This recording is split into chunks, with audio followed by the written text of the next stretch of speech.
दोस्तों, जब हम प्रॉब्लम से घिरे हुए होते हैं तो हमारे मन में लाइफ को लेकर कई सवाल उठते हैं। लाइफ क्या है, कैसे चलती है, मेरी लाइफ में इतनी प्रॉब्लम्स क्यों हैं?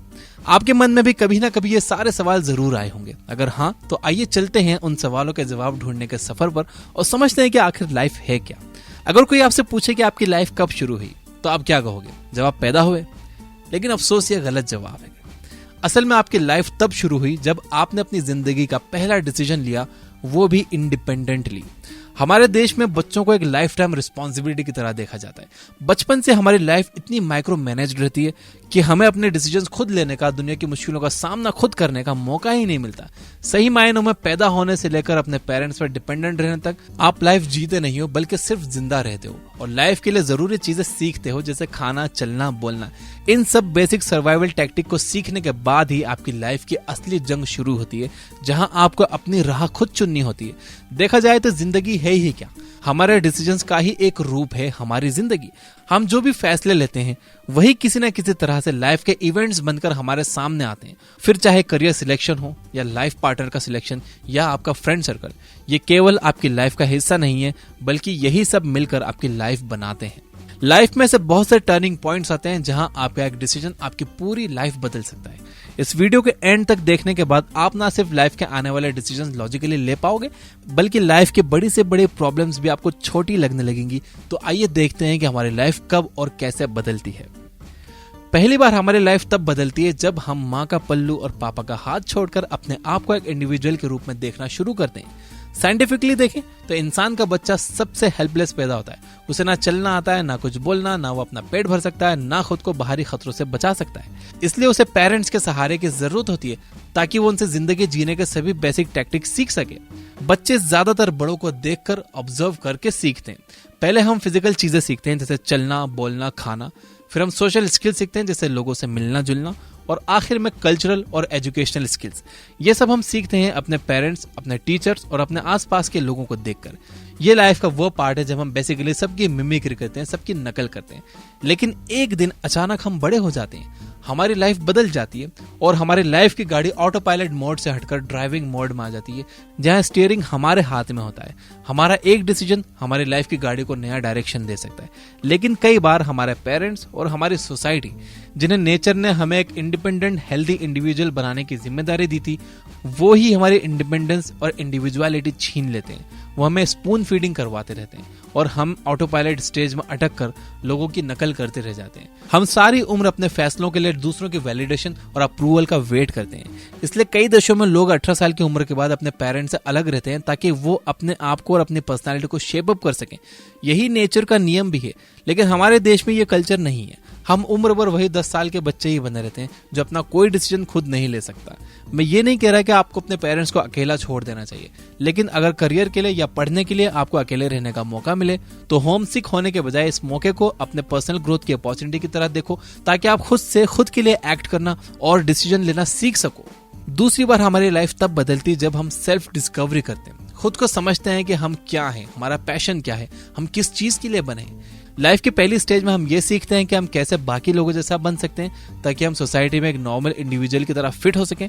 वहीं इस स्टेज में हम ये फिगर आउट करते हैं कि हम में क्या अलग है, क्या स्किल्स हैं, क्या क्वालिटीज हैं जो हमें यूनिक बनाती हैं। अपनी आइडेंटिटी को फिगर आउट करना हमारी लाइफ का एक क्रूशियल चेंज है, क्योंकि इसके बाद आप जो भी करोगे, आपकी लाइफ जो भी टर्न लेगी, वो इसी का नतीजा होगा कि आखिर आप क्या हो और अपनी लाइफ से क्या चाहते हो।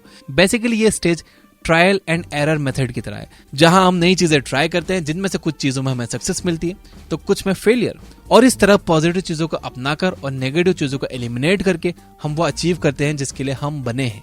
चाइनीज फिलोसोफर कन्फ्यूशियस का एक फेमस कोट यहाँ एकदम फिट बैठता है, we have two lives and the second begins when we realise we only have one. यानी हमारे पास दो जिंदगियां हैं और दूसरी तब शुरू होती है जब हम ये रियलाइज करते हैं कि हमारे पास एक ही जिंदगी है। ये काफी डरावनी रियलिटी है कि हम सबको एक ना एक दिन मरना है, हमारे पास जीने का बस एक ही मौका है।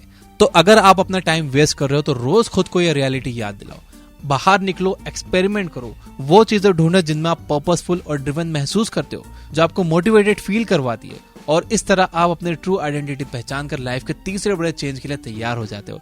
लाइफ का तीसरा बड़ा चेंज है अपने लिए राइट पर्सन को ढूंढना। वो कौन है जो आपके एडल्ट लाइफ में सबसे ज्यादा इंपैक्ट डालता है? आपके पेरेंट्स नहीं, आपके दोस्त नहीं, वो है आपका लाइफ पार्टनर। आपका रोमांटिक पार्टनर वो इंसान है जो आपकी लाइफ में फिजिकल, इमोशनल, मेंटल, इकोनॉमिकल और सोशल हर पर्सपेक्टिव पर असर डालता है। अमेरिका में एक रिसर्च के मुताबिक लगभग 44% लोग लाइफ में रोमांटिक रिग्रेट्स का शिकार होते हैं, जिनमें से 34% महिलाएं हैं, क्योंकि वो ज्यादा इमोशनल होती हैं। इसमें थोड़ा बहुत हाथ सोसाइटी का भी है, जिसके कारण उनकी पूरी लाइफ बस उसी एक रिलेशनशिप के इर्द गिर्द घूमती रहती है। दरअसल हम सब रोमांटिक रिलेशनशिप के लिए इतनी जल्दी में होते हैं कि बिना एक दूसरे के नीड्स को समझे ही कमिटमेंट में कूद पड़ते हैं। मूवीज और सोशल मीडिया ने रिलेशनशिप का ऐसा मैजिकल साइड शो किया है कि लोग बस दिमाग में हो रहे इस केमिकल लोचों को जन्म जन्म के प्यार का नाम दे देते हैं। सैक्रिफाइस के नाम पर खुद की इंडिविजुअलिटी खो देते हैं। इसलिए अगर आप लाइफ के इस मोड पर हो तो पहले सेकंड स्टेज को कंप्लीट करो, खुद को समझो, फिर सामने वाले को समझो। जो आपकी नीड में फिट हो उसी को यस आई डू कहो, क्योंकि किसी भी टूटे रिश्ते के लिए आप केवल सामने वाले को ब्लेम नहीं कर सकते। हर इंडिविजुअल अलग है। आप किसी से ये उम्मीद नहीं कर सकते कि वो आपके जैसा बन जाए, इसलिए वो इंसान नहीं बल्कि आपकी चॉइस गलत है। दरअसल ये ब्लेम गेम ही सारी फ्रस्ट्रेशन, बढ़ते डाइवोर्स रेट और अनहैप्पीनेस का सबसे बड़ा रीजन है। लाइफ के तीसरे चेंज के साथ एडजस्ट करने के बाद बारी आती है चौथे चेंज की, अपनी नई आइडेंटिटी से मिलने की, यानी कि एक पेरेंट बनने की। लाइफ का चौथा चेंज जब आप एक पेरेंट बनते हैं। अपने बच्चों को हाथ में लेना किसी मैजिकल मूवमेंट से कम नहीं है। जब आप अपने जीन्स को अपने बॉडी के एक सेल से बने एक नई लाइफ के रूप में अपने हाथ में देखते हो, तब आपको रियलाइज होता है कि आपके ऊपर कितनी बड़ी रिस्पॉन्सिबिलिटी है। आप चाहते हो कि आप अपने बच्चों को हर खतरे से बचा कर रखो, उसे वो सब दो जो आप एज अ चाइल्ड हासिल करना चाहते थे। आप सही मायने में एज अ ह्यूमन अपनी जर्नी तभी कंप्लीट करते हो जब आप एक पेरेंट बनते हो, क्योंकि नेचर के अकॉर्डिंग एक नई लाइफ को क्रिएट करना ही लाइफ का अल्टीमेट गोल है। जानवर से लेकर पेड़ पौधे सब लाइफ क्रिएशन साइकिल को कंप्लीट करने में लगे, लेकिन वो इस बात को समझते हैं कि उन्हें अपने बच्चों को कितना और कब तक सिखाना है। जब एक शेरनी शिकार करने के सारे गुर अपने बच्चों को सिखा देती है तो वो उसे घने जंगल में अकेले शिकार करने के लिए छोड़ देती है। लेकिन हम इंसान एक कॉम्प्लेक्स वायरिंग से बने हैं। जिस ब्रेन पावर की वजह से हम इस प्लैनेट पर राज करते हैं और अपने आप को सुप्रीम क्रिएशन मानते हैं, वही हमारे दुखों का सबसे बड़ा कारण होती है। हम ये समझ ही नहीं पाते कि हमारे बच्चे हमारी रिस्पॉन्सिबिलिटी हैं, हमारे पोजीशन नहीं है, हम उनके मालिक नहीं है, हम उन्हें ऑन नहीं करते हैं। जिस दिन आप अपने बच्चों को वो सब सिखा दो जो आपको आता है, उस दिन उन्हें खुले आसमान में अपने पंख फैलाने के लिए छोड़ दो, ताकि वो भी उड़ना सीख सकें और अपनी काबिलियत के हिसाब से उड़ान भर सकें। और फिर आता है लाइफ का एक और बड़ा इमोशनल चेंज, पांचवा चेंज, जब आपके बच्चे बड़े हो जाते हैं और अपना परिवार बना लेते हैं। कहते हैं a man become a real man when his father dies. ये एक मेटाफोर है। यह डाइज का लिटरल मीनिंग मरना नहीं है। यहाँ मतलब है पापा के बिना अपनी आइडेंटिटी बनाने की कोशिश करना। फादर वो इंसान है जो आपके और दुनिया के बीच में एक ढाल बनकर खड़ा रहता है। बाप के कंधे पर बैठकर हर किसी को दुनिया रंगीन ही लगती है, लेकिन जिस दिन आप घर से बाहर कदम रखते हो, आपका एहसास होता है कि दुनिया कितनी अनप्रिडिक्टेबल है। इंडिविजुअलिटी की इस जर्नी में अपना पहला कदम रखना जितना मुश्किल एक बच्चे के लिए होता है, एक पेरेंट होने के नाते आपके लिए भी अपने बच्चे को अकेला छोड़ देना उतना ही मुश्किल होता है। आपका इमोशनल ब्रेन इस बात के लिए राजी ही नहीं होता। इसलिए बहुत से पेरेंट्स बच्चों को लेकर ओवर प्रोटेक्टिव होते हैं। उनकी ये फीलिंग उन्हें पॉजिटिव और कमांडिंग बना देती है। लेकिन अपने बच्चों को बाय कहना जरूरी है, ताकि वो भी अपने आप को ढूंढकर वो जर्नी कंप्लीट कर सके जिससे आप गुजरे थे। आप जितनी पॉजिटिवली इस सिचुएशन से डील करोगे, आपके और आपके बच्चे के लिए उतना ही अच्छा होगा। ये एक मुश्किल फेज है, इसलिए भी क्योंकि पिछले 20-22 साल से आप केवल एक पेरेंट की जिंदगी जी रहे हो। उठते बैठते सोते जागते हर काम से पहले और उसके बाद अगर आपने कुछ सोचा है तो सिर्फ अपने बच्चों के बारे में। आज जब अचानक वो एक अलग परिवार बनाकर एक अलग इंडिविजुअल की तरह जीने जा रहा है, तो आपकी आइडेंटिटी खतरे में पड़ जाती है। आप समझ ही नहीं पाते कि आप क्या हो, आपको क्या करना चाहिए। जब आप डायपर, कपड़े और स्कूल बुक्स के बारे में सोच रहे थे, तब तक दुनिया इतनी बदल जाती है कि आप खुद को उसमें फिट करके बच्चों से अलग अपनी दुनिया बसाने से डरते हो। ये वाकई लाइफ का बहुत मुश्किल और इमोशनल फेज है। अगर आप खुद इस फेज में हो तो आपको इसे एक्सेप्ट करना होगा। याद कीजिए, कभी आप भी बच्चे थे, आपने भी एक दिन अपनी अलग पहचान बनाई थी। आज आपके बच्चे की बारी है।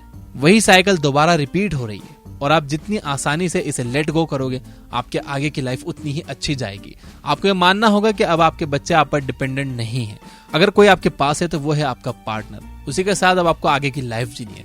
कहते हैं कि age is just a number, इसलिए चाहे आप 55 के हो या 60 के, आज भी आप और आपका पार्टनर घूम सकते हो। वो सब कर सकते हो जो आपने पेरेंट्स बनने के बाद से नहीं किया था।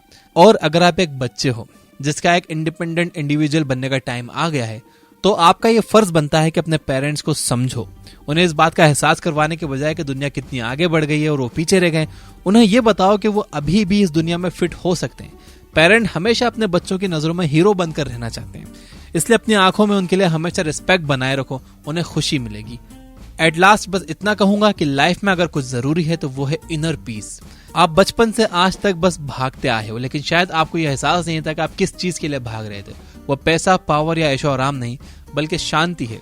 और आज जब आपके पास सब कुछ है, आपने अपने सारे फर्ज पूरे कर दिए, तो अब बारी है अपनी तलाश खत्म करके शांति के साथ जीने की। चाहे आप लाइफ में किसी भी स्टेज पर हो, आपकी लाइफ में जो भी प्रॉब्लम्स हो, उन्हें बस एक बार शांति से बैठकर जूम आउट करके देखो कि आप अभी किस स्टेज में हो। इस वीडियो को देखने के बाद आपको ये रियलाइज होगा कि आपकी प्रॉब्लम बस आपकी लाइफ के एक स्टेज का छोटा सा हिस्सा है, आपकी पूरी लाइफ नहीं है। आपकी लाइफ में अभी भी और भी बहुत कुछ होना बाकी है। और जब आप लाइफ को एक बिग पिक्चर की तरह देखना शुरू कर दोगे, तो आपको आपकी प्रॉब्लम्स बहुत छोटी लगने लगेंगी। चाहे मार्केट क्रैश हो, नुकसान हो, गलत करियर चॉइसेस हो या गलत पार्टनर चॉइस, आपकी पीसफुल लाइफ बस आपके एक डिसीजन से दूर है। So accept the change because you only live once.